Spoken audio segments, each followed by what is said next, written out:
người, chào mừng mọi người đã quay trở lại với channel của mình. Hôm nay thì chúng mình sẽ có một video nữa chia sẻ về chủ đề du học và sinh sống ở Pháp. Và lần này là một video mà mình đang rất là háo hức muốn chia sẻ với mọi người. Lần trước và cả hôm qua nữa thì mình có hỏi mọi người trên Instagram của mình về nhận định của mọi người về người Pháp. Có thể là những nhận định tốt hoặc cũng có thể là những nhận định chưa tốt lắm. Và trong video lần này thì mình sẽ chia sẻ với mọi người những quan điểm cá nhân của mình về những nhận định đấy. Sau một thời gian mình nghĩ là cũng khá là dài mình sinh sống, học tập và làm việc ở đây, mọi người gửi cho mình rất là nhiều những cái câu trả lời thú vị. Thế nên là mình muốn chia sẻ với mọi người ngay lập tức. Với cả trước khi bắt đầu video thì mọi người đừng quên subscribe channel của mình ở phía dưới và ấn cả biểu tượng hình chuông bé bé bên cạnh nữa nhá, để có thể nhận được thông báo mỗi lần mình up video mới. Trên channel của mình thì mình có khá là nhiều những video chia sẻ về những công thức nấu ăn rất là đơn giản này, nhanh gọn mà cũng cực kỳ ngon. Những video review về hàng quán, đồ ăn, bởi vì đấy là sở thích của mình. Và cả những video chia sẻ về những chủ đề như là du học hay là sinh sống ở Pháp nữa. Mọi người đừng quên subscribe để ủng hộ cho mình nhé. Còn bây giờ thì chúng mình cùng bắt đầu với nhận định đầu tiên thôi. Nhận định đầu tiên mà mình nhận được và mình thấy rất là thú vị đấy chính là người Pháp rất là cao. Mình thì mình không nghĩ thế đâu, mình nghĩ là so với những nước châu Âu ở xung quanh ý thì người Pháp cũng chỉ bình thường thôi. Và sáng nay để chắc chắn thì mình đã kiểm tra lại ở trên mạng. Thì theo cái số liệu mới nhất thì chiều cao trung bình con trai Pháp là khoảng tầm 1m75 và chiều cao trung bình con gái Pháp là khoảng 1m62. Thì mình nghĩ là cũng bình thường, đặc biệt là so với những nước Bắc Âu ấy mà toàn là con trai mà kiểu cao 1m8 với cả là con gái cao tầm 1m7 ấy, thì mình thấy là chiều cao của người Pháp cũng bình thường, không quá cao đâu. Nhận định thứ hai mình nghĩ cũng là một nhận định rất phổ biến về người Pháp, đấy chính là người Pháp rất lãng mạn. Mình thì thực ra là cũng không có kinh nghiệm hẹn hò với người Pháp, thế nên là mình cũng không thể nói trả lời chắc chắn 100% được. Nhưng mà sáng nay thì mình đã suy nghĩ với cả mình đã nhìn bạn bè xung quanh rồi, thì thực ra là mình đang phân vân là không biết có phải là người Pháp lãng mạn hay không, hay là do là cái khung cảnh ở Pháp rất là lãng mạn ấy, thế nên là mọi người dù làm những cái hoạt động bình thường hàng ngày thì trong cái khung cảnh đấy thì mọi thứ trở nên rất là lãng mạn. Chẳng hạn như là mọi người có thể dắt tay nhau đi bộ trên bờ sông Seine này, hay là mọi người có thể đứng ngắm cảnh ở trên cầu này, hay có thể cùng nhau đi bảo tàng này, cùng nhau đi những quán cà phê. Thì bởi vì cái khung cảnh ở đây ấy, nó rất là đẹp, nó rất là nên thơ, nó rất là lãng mạn, nên là cảm giác mình làm gì mình cũng thấy lãng mạn ý. Thế nên là mình nghiêng về quan điểm là do khung cảnh ở đây nhiều hơn. Còn những hoạt động hẹn hò của người Pháp ở đây thì mình nghĩ là cũng bình thường mà, không đến mức là quá lãng mạn. Nhận định tiếp theo đấy chính là French people complain about everything, tức là người Pháp hay ca thán, phàn nàn về rất là nhiều thứ. Thực ra cái này đúng thật.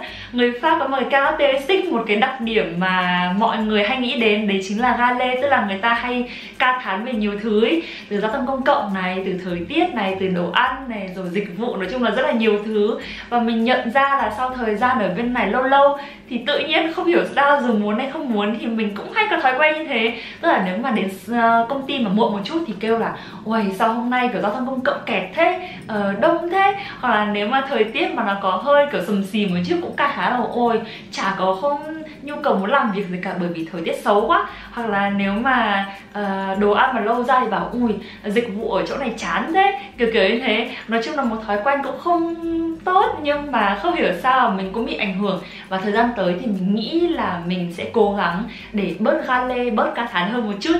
Le gourmet, cái này là những thứ liên quan đến đồ ăn đúng không? Mình thì mình nghĩ cái này đúng, bởi vì là người Pháp ấy, hầu hết những người mà mình quen ấy, kể cả biết nấu ăn hay không biết nấu ăn này, nấu ăn giỏi hay là chưa nấu ăn giỏi lắm, thì đều có một đặc điểm chung là cực kỳ thích thưởng thức hàng quán này, đồ ăn ngon này, rượu ngon này, fromage ngon này, bánh mì ngon. Và cái này thì cực kỳ hợp với mình, bởi vì mình cũng thích thưởng thức rất là nhiều những cái món ăn mới lạ này, lên la hàng quán, quán cà phê, ăn bánh vân vân. Và có một điều thú vị là trong những bữa ăn ấy thì người Pháp ấy còn nói về đồ ăn, tức là chẳng hạn như mọi người ra ngoài mọi người ăn với cả lại một người bạn Pháp này, thì trong bữa ăn thì chắc chắn là mọi người sẽ đề cập đến một quán ngon nào khác và lần sau thì mọi người sẽ đi ăn gì. Thế nên là cái nhận định này thì mình thấy khá là đúng. Nhận định tiếp theo đây, they always kiss you weirdly, tức là cái thói quen vi du của người Pháp ấy. Cái này thì đúng là mọi người sẽ thấy lạ thật, đặc biệt là khi mà mọi người ở Việt Nam mới sang như mình ngày xưa. Mình thề với mọi người là sau 18 năm cuộc đời lần đầu tiên sang Pháp thì mình thấy chưa bao giờ mình chạm vào mặt nhiều người đến thế, kể con trai kể con gái. Mà mọi người biết mà đúng không, mình từng kể trong một video rồi, đấy là tùy từng vùng miền, tùy từng thành phố thì mọi người sẽ có cái số lượng đi du khác nhau ấy. Phổ biến nhất thì mình nghĩ sẽ là 2 cái, tức là mọi người sẽ kiểu bên này và bên kia một cái, đấy là 2. Nhưng mà có những vùng ấy đặc biệt là có thể lên 5 cái, tức là mọi người có thể tưởng tượng mà xem, mọi người sẽ đi vào một cái chỗ mà tụ tập nhá, mà có khoảng tầm 10 người chẳng hạn, thì mọi người sẽ kiểu đi cùng một người, xong mọi người sẽ kiểu xong rồi đi cùng một người khác lại cứ như thế đến khoảng tầm 10 người như thế. Và sau khi chẳng hạn như có một người mới vào thì mọi người sẽ lại phải đi du người ta một lần nữa, rất là mất thời gian luôn ý. Nhưng mà đấy cũng mình nghĩ cũng là một thói quen hay, bởi vì là kể cả những người mà mọi người bắt đầu gặp từ những lần đầu tiên ý thì sẽ một phần giúp hai người thu hẹp khoảng cách lại với nhau. Là cách vi du của người Pháp thì cũng rất là buồn cười, bởi vì thực ra ấy, chỉ những khi nào mà mọi người cực kỳ thân thiết với người ta thì mọi người mới kiểu trực tiếp chạm môi vào hai má thôi. Còn nếu mà không thì mọi người hầu hết là đều chỉ chạm má vào hai bên và phát ra cái tiếng chụt thôi ý. Chẳng hạn như là sẽ kiểu chạm má của người ta nhé, xong rồi kiểu cái này và xem cái đấy cái thôi, chứ không phải là tự với những người mà mình không quen ý thì mình sẽ không kiểu dí sát môi vào mặt người ta đâu, thì cũng hơi kỳ quặc. Đây, mình thấy nhận định này khá là thú vị này, để mình đọc cho mọi người nghe. Đấy là người Pháp lời nói tiếng Anh với giọng chuẩn, thích nửa với anh Pháp nên nhiều khi nghe không ra. Đây là một điều mà mình rất là hay trêu đồng nghiệp với các bạn bè của mình. Đấy là mình hay bảo là ở Pháp ý, chắc là một trong những quốc gia rất là hiếm hoi tìm cách phát âm tiếng Anh theo kiểu tiếng Pháp. Và sau đấy khi mà người ta phát âm tiếng Anh theo đúng kiểu tiếng Anh chuẩn thì lại cảm thấy buồn cười. Chẳng hạn như là khi mà mình mới sang bên này ý, thì mình thấy kiểu ngạc nhiên ý, bởi vì mọi người hay phát âm kiểu Google thì mọi người sẽ kiểu là Google, hoặc nếu không là Cdiscount thì mọi người đọc là Cdiscount. Và sau đấy thì dần dần thì mình cũng phải phát âm theo kiểu đấy để có thể giúp cho người ta hiểu mình nói cái gì ý. Và thỉnh thoảng có một số từ mà mình nói theo kiểu đúng kiểu phát âm tiếng Anh ý thì mọi người lại kiểu wow, hôm nay mà phát theo kiểu tiếng Anh à, buồn cười thế. Thế nên là đấy là một điều rất là đặc biệt và cũng rất là buồn cười ở Pháp. Người Pháp có dễ nói chuyện hay giao lưu không ạ? Thực ra thì chị nghĩ là cũng là tùy cá tính của từng người. Nhưng mà về mặt bằng chung mà nói thì chị nghĩ là cũng dễ giao lưu thôi.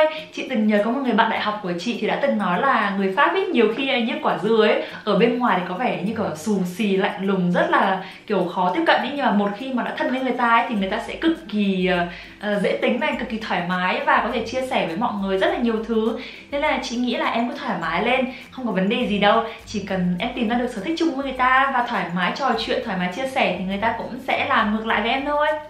Có hai nhận định khá là giống nhau, thế nên là mình sẽ chia sẻ quan điểm của mình trong cùng một lần luôn nhá, để mình đọc cho mọi người nghe. Nhận định thứ nhất là si on quitte Paris pour les voir ailleurs, ils sont assez sympas en vrai. Và thứ hai là they stink, smell and Parisian accents. I don't know that is true or not, but lots of my friends said that. Mình nghĩ là cũng có một phần đúng. Nhưng mà cũng là một điều khá là dễ hiểu trong một thành phố bận rộn và nhịp sống nhanh như Paris. Ngày xưa thì mình có một thời gian sinh sống khá là dài ở Lyon, và sau đấy thì mình chuyển lên Paris để làm việc. Tính đến thời điểm này thì có lẽ là thời gian ở Paris của mình cũng gần bằng thời gian mình sống ở Lyon rồi. Và mình thấy là với cái nhịp sống ở Paris đúng là kiểu metro boulot dodo luôn ý, tức là mọi người buổi sáng nhá sẽ lấy phương tiện công cộng và đến chỗ làm, xong rồi sau đấy thì đi làm này, và sau một ngày làm việc khá là dài thì sẽ lấy phương tiện công cộng về nhà, và sau đấy thì sinh hoạt, ăn uống, rồi lại bắt đầu một cái ngày làm việc tiếp theo như thế. Thì do là cái nhịp sống nó rất là bận rộn này, do là cái phương tiện công cộng nó rất là đông đúc, nó rất là chật, rồi nó rất là mất thời gian. Thế nên là mình cảm giác như kiểu dần dần ấy mọi người bắt đầu sống khép kín lại, và mọi người trở nên là lạnh lùng hơn. Bản thân mình thì mình cũng thấy là khi mà lên Paris thì mình thấy là mình tập trung vào cái cuộc sống của mình nó nhiều hơn là cởi mở với các người khác. Thế nên là mình nghĩ là cũng đúng, nhưng mà không có nghĩa là những người Paris là kiểu xấu tính hay có vấn đề gì cả. Chỉ là họ bận rộn này, họ có nhiều việc để quan tâm. Nhưng mà nếu mà mọi người dành thời gian cho họ và tìm hiểu họ thì họ cũng rất là dễ thương, với cả lại cởi mở thôi, không hề có vấn đề gì cả. Một câu trả lời nữa mình nhận được đấy chính là người Pháp có phân biệt đối xử không ạ? Kiểu phân biệt vùng miền ý ạ. Thực ra thì mình nghĩ là người Pháp có những cliché, có những cái stereotype về vùng này, vùng kia. Chẳng hạn như là phía Bắc thì sẽ như thế này, phía Nam sẽ như thế kia, người Paris sẽ như thế nào. Nhưng mà không phải hoàn toàn là phân biệt vùng miền. Tức là mình có thể những người mình quen sử dụng những cái cliché đấy để kiểu đùa vui về những người đồng nghiệp của mình, về bạn bè của mình. Nhưng mà không phải là theo ý xấu, tức là họ không dùng những cái cliché đấy để kiểu chê bai hay là kỳ thị hay là dè bỉu ai cả. Tiếp theo đây, nhận định tiếp theo mình nhận được trên Instagram đấy là người Pháp rất tiết kiệm, chặt chẽ trong chi tiêu ạ, và họ rất chú ý đến giữ dáng ạ. Ở đây có hai ý đúng không? Ý đầu tiên là người Pháp rất tiết kiệm, chặt chẽ trong chi tiêu. Mình nghĩ là cũng không hẳn đâu. Như lần trước mình có chia sẻ trong video những điều mình thích và không thích trong cuộc sống ở Pháp, thì người Pháp rất là giỏi trong việc tìm kiếm sự cân bằng giữa công việc và cuộc sống cá nhân của mình. Thế nên là họ dành thời gian này, cũng như là dành một phần thu nhập của mình cho các sở thích cá nhân này, rồi đi tụ tập bạn bè này, rồi đi ăn uống này, rồi đi du lịch. Thế nên là người Pháp chắc là không phải là người chặt chẽ trong chi tiêu nhất đâu. Còn ý thứ hai là họ rất chú ý đến việc giữ dáng thì mình nghĩ là cũng không hẳn. Tức là người Pháp không quá chú ý đến việc là đi tập gym quá nhiều này, hay là phải ăn kiêng này. Mình nghĩ một phần là do ở bên này thì có thói quen đi bộ rất là nhiều. Tức là mọi người đi bộ nhiều này, đi bộ 15-20 phút, thậm chí là đi bộ tổng cộng có thể lên đến 1 tiếng một ngày ý. Thì lượng calo mà họ nhập vào người thì cũng sẽ tiêu theo cái đường đi bộ đấy. Và thứ hai là ở bên này thì những cái portion, tức là những cái khẩu phần ăn ý, nó khá là vừa vặn, không bị quá nhiều. Thế nên là mình nghĩ là cũng là một trong những yếu tố để giúp họ lúc nào cũng giữ được thân hình không quá kiểu bị thừa cân ấy. Mình hy vọng là mọi người vẫn đang ở đây theo dõi video của mình đấy nhá. Nếu như mọi người vẫn còn ở đây đến thời điểm này thì mọi người comment ở phía dưới cho mình để xem là comment cái gì vậy nhỉ. Mọi người comment một hình trái tim đi để mình biết là mọi người vẫn đang ở đấy. Nhận định tiếp theo mình nhận được đấy chính là họ khá thẳng thắn, rất đẹp và không hay nói tiếng Anh lắm ạ. Cái mà không hay nói tiếng Anh thì mình đã nói ở phần trước rồi nhá. Còn họ khá thẳng thắn thì cái này thì cũng đúng, bởi vì người Pháp rất là thích chia sẻ quan điểm của mình. Trong một cái chủ đề nhất định thì mọi người đều có những quan điểm khác nhau, và mọi người thích chia sẻ những quan điểm đấy, để đấy là cái văn hóa mà đề ba ở bên này ý. Dù cho là một chủ đề nhỏ này hay là chủ đề lớn thì mọi người luôn luôn thích đề ba, thích nêu rõ quan điểm của mình, thích tỏ rõ quan điểm của mình và thích tranh luận với người khác về cái quan điểm đấy. Rất đẹp à. Thực ra là đẹp hay không đẹp thì mình nghĩ là tùy gu của từng người đấy. Nhưng mà mình nghĩ là từ mà phù hợp với cả lại người Pháp đấy chính là chỉn chu. Tức là khi mà ra ngoài nhá, ngày xưa ấy, mình nhớ là hồi mình còn ở Việt Nam ấy, là chuyên ra cái kiểu mà đi ra ngoài xong rồi mặc quần áo ngủ hoặc là mặc một cái váy ngủ kiểu hoa hoa ấy, để đi ra siêu thị mua cái gì nhanh nhanh thôi, bởi vì gần nhà mà. Nhưng mà sang bên này thì kể cả những cái siêu thị ở xung quanh nhà thì mọi người cũng rất là ít khi mà thấy người Pháp mặc đồ ngủ ra ngoài đường. Tức là kiểu minimum thì mọi người sẽ mặc kiểu quần jogging này, hay là mặc một cái gì đấy mà kiểu đơn giản thôi. Nhưng mà ít khi thấy mọi người kiểu ăn mặc xuề xòa khi ra ngoài đường lắm. Kể cả là những cái việc nhỏ nhặt hay là đi ra bên cạnh làm cái gì đấy nhanh nhanh thôi, thì mình nghĩ là từ chỉn chu thì sẽ có thể hợp lý hơn. Sang bên này thì mình cũng học được thói quen là nên chỉn chu một tí. Tức là ra đường thì nên tôn trọng mắt nhìn người khác, không nên quá xuề xòa, không nên quá xấu xí, để đi ra đường dù có ai nữa thì cũng không quá bị xấu hổ ấy. Em thấy Pháp rất đẹp, tiếng Pháp rất thú vị và đầy sự tò mò đối với Pháp chị ạ. Pháp đúng là đẹp thật. Ở bên này chị thấy là mỗi thành phố đều có một vẻ đẹp khác nhau, và em có rất là nhiều lựa chọn để có thể đi khám phá hay đi du lịch ở đây. Và tiếng Pháp thì cũng rất là thú vị. Từ hồi nhỏ cho đến bây giờ thì chị đều thấy nói tiếng Pháp nghe rất là hay luôn. Nghe nhiều lúc như kiểu là đọc thơ hay là nghe như kiểu đang hát ấy.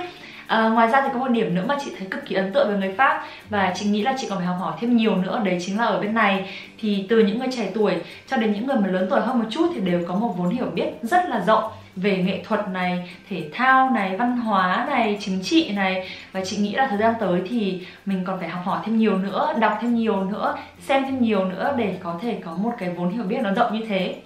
Một nhận định nữa mình nhận được đấy chính là người Pháp lười, độ ì cao. Mình thì mình nghĩ không hẳn như thế đâu. Điều này thì có thể xuất phát từ việc là người Pháp ấy, người ta rất là ít khi mà làm việc đến quá muộn. Chẳng hạn đến 10 giờ đêm này hay đến 11 giờ đêm này. Trừ khi là công ty có một việc gì đấy rất là gấp và cần phải hoàn thành ngay trong ngày hôm sau thì có thể có trường hợp đấy xảy ra. Nhưng mà họ không muốn là dành thời gian quá nhiều ở công ty ấy, để rồi cuối cùng mất đi thời gian cho gia đình này, cho thời gian cho bản thân này. Thế là mình nghĩ là người Pháp sẽ tìm ra cách để làm việc hiệu quả, kiểu effective ý, nhiều hơn là dành thời gian chẳng hạn như là quá muộn ở công ty. Thì mình nghĩ đấy theo hướng đấy hơn. Nhưng mà một lần nữa thì mình cũng không thể nào nói tất cả mọi người được. Có thể là trong công ty này sẽ như thế này, trong công ty khác thì sẽ theo một trường hợp khác. Nhưng mà mình nghĩ là mặt bằng chung thì người Pháp không đến mức quá lười đâu. Một câu trả lời cuối cùng nhá, chứ nếu không thì cái video này sẽ kéo dài như một tập phim mất. Em thấy người Pháp khá lịch sự đến mức mà nhiều lúc không biết họ khen thật hay là khen giả luôn ạ. Chị nghĩ thực ra là cái này là cũng là tùy tính cách của từng người. Nhưng mà những người mà chị đã từng tiếp xúc thì chị nghĩ là khi mà họ khen ấy thì họ sẽ khen thật. Mà nhiều khi chị thấy là họ cũng không khen đến mức kiểu khen quá đâu. Họ thường sẽ kiểu khen một số điều và sau đấy đóng góp ý tưởng một xíu điều nữa. Cái câu trả lời chẳng hạn như khi mà em nói về một chủ đề nào đấy, hay là khi mà em hỏi ý kiến của họ về một chủ đề nào đấy, thì họ thường là sẽ nói là một là oui, mais, tức là rất là tốt, nhưng mà sẽ có một số điểm này cần chú ý hơn. Hoặc nếu không thì sẽ có cái câu trả lời là oui et non, tức là một cái câu chuyện mà em kể, xong rồi sau đấy thì sẽ có em hỏi ý kiến của người ta thì người ta sẽ nói là oui et non, tức là có và không. Tức là sẽ có một số điểm người ta đồng ý, có một số điểm người ta không đồng ý. Đấy là cái gọi là gì nhỉ, pensée cartésienne của người Pháp. Cái này cũng rất là thú vị, nhưng mà chị nghĩ là ở bên này thì khi mà người ta khen ý, thì người ta khen thật đấy, không phải là người ta kiểu khen chỉ cho có không đâu. Và vừa rồi là tất cả những quan điểm cá nhân của mình về những nhận định của mọi người về người Pháp. Mọi người nghĩ sao nhỉ? Mọi người nghĩ gì về người Pháp? Comment phía dưới cho mình biết với nhá. Nếu như mọi người thích video này, đừng quên ấn like cho video và subscribe channel của mình ở phía dưới để có thể theo dõi trong thời gian tới những video còn thú vị hơn thế này nữa nhá. Cảm ơn mọi người đã theo dõi video lần này của mình, và mình sẽ hẹn gặp mọi người sớm thôi trong một video trên channel của mình nhé. Bye bye!